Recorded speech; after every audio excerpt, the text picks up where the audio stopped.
Mayor Rajesh Mehta ने आज अंबाला नगर निगम में प्रेस वार्ता कर स्ट्रीट लाइट्स के मुद्दे पर नगर निगम अधिकारियों और हरियाणा सरकार को घेरा।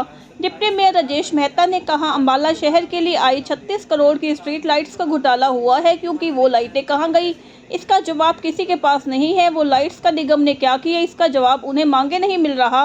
डिप्टी मेयर राजेश मेहता ने सीधे तौर पर इसके लिए शहर नगर निगम अधिकारियों और सरकार को जिम्मेवार बताया और कहा, यह घोटाला है और जनता के साथ एक और धोखा है, जिसका हिसाब जरूर लिया जाएगा।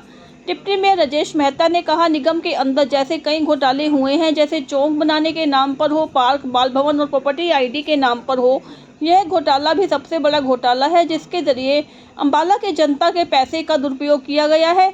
डिप्टी मेयर राजेश मेहता ने कहा, यह स्ट्रीट लाइट शहर के अलग अलग इलाकों में लगनी थी, जिसमें गाँव के वो इलाके भी थे जो निगम के अंदर शामिल हुए थे, लेकिन लाइट्स जमीन खा गई या आसमान निकल गया, इसका जवाब किसी के पास नहीं है। आगे क्या कहा मेहता ने, आइए आपको सुनवा देते हैं। मैं आपको बताना चाहूँगा कि पिछले 10 साल के अंदर इस हरियाणा सरकार, चाहे वो हमारे लोकल अंबाला की सरकार के द्वारा कितने घोटाले किए गए हैं, उस पर एक बात करने के लिए आज प्रेस कॉन्फ्रेंस बुलाई गई है। अंबाला के अंदर चाहे वो नौरंग राय तालाब का घपला हो, बाल भवन का घपला हो या महावीर पार्क उसका जो है घपला हो, और उसके साथ साथ मैं आपको बताना चाहूँगा कि पिछले साल स्ट्रीट लाइट घोटाला जो कि 36 करोड़ लगभग हुआ है, सबसे बड़ा घोटाला जो है अंबाला के अंदर यह घोटाला हुआ है। उसके अंदर इस अधिकारियों द्वारा और सत्ता पक्ष के लोगों द्वारा मिलकर अंबाला को अंधेरे में डुबाने का काम किया गया है। पहले पानी से डुबा दिया, अब अंधेरे में डुबाने का काम किया जा रहा है, जबकि स्ट्रीट लाइट पिछले 10 महीने पहले नवंबर 2023 के अंदर नगर निगम द्वारा खरीद कर नगर निगम में रखी हुई है। उसके बावजूद भी जो है अंबाला के अंदर अभी तक स्ट्रीट लाइट लगाने का काम नहीं किया गया। उसमें मैं समझता हूं कि सीधा सीधा कहीं ना कहीं अधिकारियों द्वारा और सत्ता पक्ष के लोगों द्वारा कंपनी के साथ मिलकर कोई बड़ा षड्यंत्र, बड़ा घोटाला किया गया है, क्योंकि उन्हें कहीं ना कहीं यह समझ है कि स्ट्रीट लाइट जो है वो ठीक नहीं है। अगर वो स्ट्रीट लाइट ठीक होती तो अब की कब से लग जाती। पहले सुना था कि पहले कार्रवाई होती है और स्ट्रीट लाइट बाद में आती है और इमीडिएट लगती है, लेकिन पहली बार मैंने अपने नगर निगम के कार्यकाल के अंदर देखा है जब 10 महीने लगभग होने के बावजूद भी अभी तक अंबाला के अंदर स्ट्रीट लाइट लगाने का काम नहीं शुरू किया गया। उसका सीधा सीधा कारण आप समझ सकते हैं। मैं अंबाला की जनता को बताना चाहता हूं कि इन भाजपा की सरकार जिन्होंने पिछले 10 साल में और अलग अलग, जैसे आप प्रॉपर्टी आईडी की बात करें, लगभग 77 करोड़ रुपए जो है हरियाणा सरकार द्वारा याशी कंपनी को दिए गए, लेकिन प्रॉपर्टी आईडी ठीक करने के बजाय लोगों की गलत कर दी गई और लोगों को कहीं ना कहीं एक लोगों को परेशानी देने का काम किया गया, उनका दिमाग डाइवर्ट करने का काम किया गया। पहले लोग अक्सर नगर निगम में या अपने चुने हुए नुमाइंदों के पास डेवलपमेंट के लिए बात किया करते थे, स्ट्रीट लाइट लगाने की बात करते थे, सड़कें बनवाने की बात करते थे, नाले बनाने की बात करते थे, लेकिन पहली बार इस सरकार के अंदर कोई अपना प्लॉट सीधा करवाने के चक्कर में है, 200 गज का प्लाट है उसको 180 गज बना दिया गया, 300 गज बना दिया गया, एक प्लॉट जो 400 गज का था उसको 13,000 गज बना दिया गया। तो उसको ठीक करवाने के चक्कर में उसमें भी नई नई सरकार की पॉलिसीज है, ये हो नहीं सकता, ये होगा नहीं। अरे भाई, गलत आपने किया तो वो क्यों नहीं होगा। तो इस तरह के मामले जो हैं इस सरकार द्वारा किए गए हैं। मैं आपके माध्यम से अंबाला की जनता को बताना चाहता हूं कि अगले 1 माह बाद हरियाणा में कांग्रेस की सरकार बनने जा रही है और सरकार बनने के बाद इस तरह के जो घपले और घोटाले हुए हैं उन घोटालों को उजागर किया जाएगा और जो भी अधिकारी और सत्ता पक्ष के लोगों ने मिलकर इसमें षड्यंत्र रचा है उन सब के खिलाफ कार्रवाई की जाएगी और अंबाला की जनता की पाई पाई का हिसाब इन लोगों से लेकर अंबाला की जनता के विकास पर उसको लगाया जाएगा। जहां तक 27,000 लाइटों की बात करें तो उन 27,000 लाइटों में से हमारे नगर निगम के अंदर कुछ नए गांव पिछली टर्म के अंदर जुड़े थे, वहां पर मूलभूत सुविधाओं की कमी है। पहले तो डेवलपमेंट की जरूरत थी, जानबूझकर उनको अनअप्रूव्ड एरिया बना दिया गया कि डेवलपमेंट ना की जाए।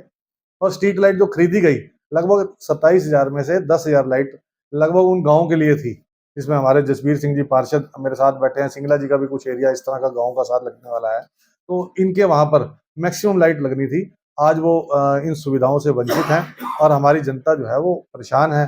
तो मैं आपको आपके माध्यम से फिर एक बार कहूंगा कि इन सब का पाई पाई का हिसाब लिया जाएगा। 1,000 पार्षद को और 1,000 बीजेपी के कार्यकर्ताओं को लाइट दी है, वो क्या कुछ मामला है? देखिए, 1,000 आप गलत कह रहे हैं, 200 लाइट्स अलग से खरीदी गई थी इमीडिएट काम चलाने के लिए हर वार्ड के अंदर। तो उसके अंदर भी 100 लाइट्स जो है वो विपक्ष के पार्षदों को दी गई, जबकि सत्ता पक्ष के पार्षदों को वहां भी कहीं ना कहीं पार्शियलिटी का काम किया गया। जो सत्ता पक्ष के लोग थे उनसे 200-200 लाइट लगवाई गई, और वो 100-100 लाइट्स जो है कहीं ना कहीं जो सरकार के पिछलग्गू लोग थे उनके द्वारा लगाई गई, जो कि गलत है। उसको भी, वो भी मेरे संज्ञान में आया, उस पर भी देखा जाएगा सरकार बनने के बाद क्या किया जा सकता उनके कामों को लेकर क्या कुछ कहना चाहिए? है। देखिए, जहाँ तक डेवलपमेंट की बात है, कई करोड़ों रुपए के काम जो है वो टेंडर लगाए जाते हैं, लेकिन वो काम धरातल पर नहीं दिख पा रहा, कहाँ जा रहा है उसके बारे में भी कहीं ना कहीं देखने की जरूरत है। जबकि आप द्वारा ही बताया गया कि शहर में जगह जगह पर खड्डे और बुरी स्थिति है। जब करोड़ों रुपए दिखाया जाता है कि सरकार द्वारा कि हमने ये डेवलपमेंट कर दिया, पिछले दिनों में पढ़ रहा था हमारे मंत्री जी का कि मैंने जो है अम्बाला के अंदर ये विकास कराए हैं, तो मुझे तो कहीं विकास नजर नहीं आ रहा। विकास तो अगले पिछले महीने सड़कों पर तैरता नजर आया आपके सामने, इसी महीने ही हर गली में। पहली बार कपड़ा मार्केट में जो है बूटी रोड पर जो है देखने को मिली। मतलब इससे ज्यादा बुरी स्थिति क्या होगी। पहले नालों की सफाई के लिए हमारे पार्षद आवाज उठाते रहे, 3 बड़े नालों का टेंडर कर दिया गया, छोटे नालों का टेंडर ही नहीं किया गया।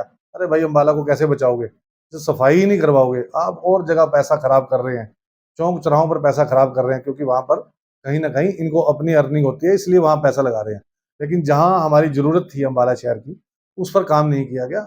वो भी जनता जो है वोट की चोट से इनको जवाब देगी। सभी वोटर लगातार जो है वो चुनाव करते बना हुआ है, व्यापारी कहीं ना कहीं काफी परेशान कर रहे हैं। देखिए, आपने बिल्कुल ठीक कहा कि शंभू बॉर्डर की वजह से व्यापारी वर्ग बहुत ज्यादा परेशान है। व्यापारी वर्ग ही नहीं, और भी हमारा आम जनमानस है, जो कई हमारे नौकरी पेशा लोग जो हैं वो पंजाब में नौकरी करने जाते हैं, राजपुरा पटियाला, उनके लिए भी एक जंग जीतने के बराबर हो जाता है कि पटियाला और राजपुरा जाना। तो हमारी सरकार बनते ही सबसे पहले इस पर रिलीफ दिया जाएगा, और अम्बाला के जो शंभू बॉर्डर जो है, जो एक पाकिस्तान का बॉर्डर बना दिया गया है, उसको तुरंत खोला जाएगा, ताकि हमारी जनता को उससे राहत मिल सके। अक्षय चौक पर का कुछ वक्त पहले फुहारे लगाए गए थे, 4 दिन फुहारे चले, उसके बाद वो बंद हो गए और अभी तक टूटियां जो है वो गायब हो चुकी है। अरे देखिए, जब जब घपले पर ही सरकार आ जाएगी, चुने नुमाइंदे इसी जुगाड़ में लगे रहेंगे, चौक चौराहों से पैसा कमाना है, तो इस तरह का काम 4 दिन बाद, क्या मैं तो समझता हूँ शाम को बंद हो जाए, कोई बड़ी बात नहीं है। आपने 4 दिन बाद कही, तो मैं समझता हूँ कि इसके लिए कहीं ना कहीं मॉनिटरिंग होनी चाहिए, कि सभी मिलकर सत्ता पक्ष के लोग जो है उसके मॉनिटरिंग करते कि वो क्या काम हो रहा है। और उन जगह पर अगर आप ठेकेदार से मिली भगत करके फुहारे लगवाओगे, तो भाई यही होगा, 4 दिन बाद बंद हो गई। तो सत्ता पक्ष के लोगों ने से जवाब लिया जाएगा, और मैं समझता हूँ कि अम्बाला की जनता ने अब मूड बना लिया इनसे जवाब लेने का, और आपको धरातल पर ही नजर आएगा। देखिए, ये पोर्टल वोटल जो खट्टर सरकार द्वारा बनाया गया था, वो तुरंत हमारी सरकार आते ही ये पोर्टल वोटल का सिस्टम सब खत्म होगा, क्योंकि इस पोर्टल की वजह से ही हमारी जनता जो है वो त्राही त्राही माम है। चाहे वो आपने देखा कि एक पिछले साल एक हमारे ऊपर भी नगर निगम के जो हमारे पार्षद हैं, उनके ऊपर भी एक फरमान सुना दिया गया कि आपको कोई काम कराना है तो पोर्टल पर काम चढ़ाएं। मैं आपको लिस्ट दिखा सकता हूं कि मैंने अपने एरिया के काम सभी पिछले साल मार्च अप्रैल के अंदर चढ़ा चुका हूं, मेरे पार्षद चढ़ा चुके हैं। उसके बाद भी आज तक उस पर JEMs द्वारा कोई कार्रवाई नहीं की गई। तो अरे भाई, पोर्टल बना किस लिए रहे हो? जनता को बेवकूफ बनाने के लिए। खट्टर साहब बहुत बड़ी बड़ी बातें करते थे कि पोर्टल बन रहा है जी, पोर्टल पे चढ़ा दो आम आदमी। और आम आदमी क्या, यहाँ तो हमारे पार्षदों ने चढ़ा लिया तो नहीं हुआ। तो पोर्टल वोटल कुछ नहीं रहेगा। जो ये हमारे नुमाइंदे जनता की आवाज को जो है नगर निगम में उठाएं, उस पर ही काम होना चाहिए, और उसके अलावा किसी का काम नहीं होना चाहिए।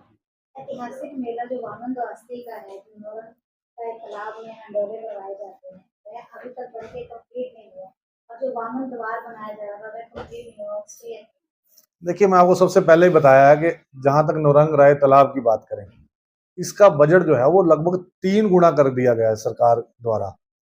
3 गुना करने के बावजूद भी आज तक जो है वो बन के तैयार नहीं हुआ। उसका सीधा कारण है कि जब एस्टीमेट बनाया जाता है, आपने नहीं बनाया, मैंने नहीं बनाया, जो हमारे टेक्निकल लोग हैं जिनको इस चीज़ की समझ है, उनके द्वारा उसकी मूल्य जो है वो लगभग 100 रुपये अगर निर्धारित किया गया है, तो उस पर आज तक 300 लगने के बावजूद भी नहीं बना। तो आप समझ सकते हैं कि कितना बड़ा घोटाला उसमें हुआ है। और इन सब घोटालों की जांच जो है आने वाले समय में होगी। और मैं एक और आपके माध्यम से नगर निगम के अधिकारियों को बताना चाहूँगा, मुझे कल परसों ही संज्ञान में आया है कि हमारे बावनवासी का मेला अगले कुछ दिन बाद जो है होने जा रहा है, जो कि हमारा सबसे बड़ा त्योहार मनाया जाता है अम्बाला के अंदर, अभी तक जो है उस तालाब की सफाई नहीं की गई, जो कि अब तक हो जानी चाहिए थी। वही हाल जो हमारे पिछले दिनों अम्बाला शहर के अंदर सफाई का रहा है, वही हाल आज वहाँ पर नौरंग राय तालाब के अंदर है। तो मैं आपके माध्यम से भी अधिकारियों को कहना चाहूँगा कि जल्द सुधर जाओ, अब नहीं तो आप नपने वाले हैं बड़ी जल्दी, 1 महीने बाद। तो उसको सफाई करवाएं जल्द से जल्द, ताकि वहाँ जो हमारा ऐतिहासिक त्योहार है उसको मनाया जाए, हम सब खुशी खुशी उस त्योहार को मना सकें।